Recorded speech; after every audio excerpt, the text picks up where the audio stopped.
Okay guys, time for another collection video. This is going to be another really quick one, as this is probably my smallest game collection for any system that I own. But that's just because I don't really have that much of a desire to go out and find the games for it, just because to me it's just not that exciting of a system. And that is the SEGA Game Gear. This was SEGA's direct competition to the Game Boy. Of course, we all know the story that this thing technologically was more superior to the Game Boy in every way. It was color, had a backlit screen, but the Game Boy had much better games and was a lot cheaper than this, so therefore this didn't do nearly as well as the Game Boy did. But everything I do own for the Game Gear is in this really nice briefcase here, and I'll go ahead and open it and show you what I got. Just flips up like so. It's a little bit out of order and, you know, kind of messed up, but, you know, whatever. Here's my Game Gear. It does work. I don't have any batteries inside to actually show you, but it's got both battery covers, and the screen itself isn't all that bad. I mean, it still has that, you know, washed out look that pretty much every Game Gear I've ever seen has, but the screen itself doesn't have too many scratches on it, so that's pretty good. And it does work, so that's pretty cool. These aren't the original headphones that the system came with. I just put these in here just because. Anyway, here's the power adapter that I have for it. So if I don't feel like going out and finding 6 AA batteries to put in this thing, I can just plug this into the wall and plug the end of it into the Game Gear itself and just play it that way. So that's pretty convenient to have.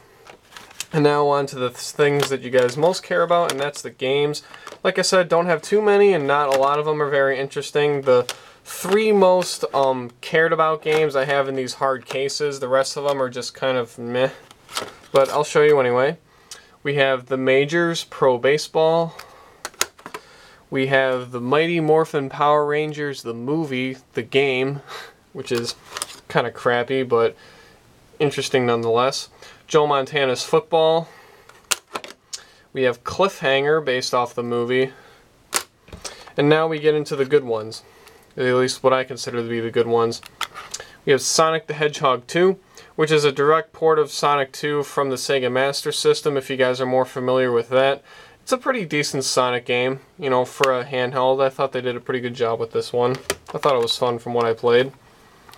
This game, however, is really, really sweet. I heard that there's a Genesis version out there, and I'd really love to find it because I really like this. This is Dynamite Headdy for the Sega Game Gear.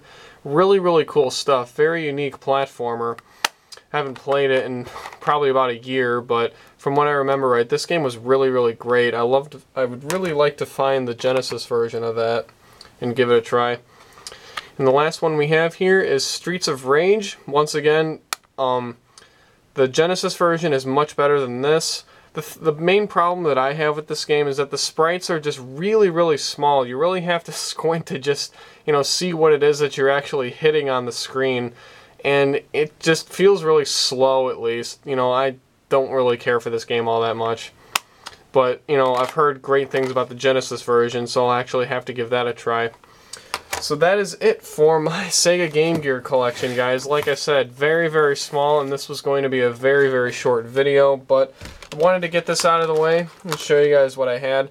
Like, I would have to say maybe, like, 90% of all this stuff I ended up getting in a lot. I found this case, the Game Gear, and like a majority of these games at a rummage sale for only $5, and I picked it up, you know, obviously, because I never had a Game Gear before that. The only game that I bought separately was Streets of Rage, just because I wanted to check it out, and it was cheap, and I only found it for like $1 at a garage sale or something. So, other than that, the rest of these I ended up getting in one big lot. So, yeah, pretty much got the Game Gear on accident, but it's still pretty neat to take a look at it.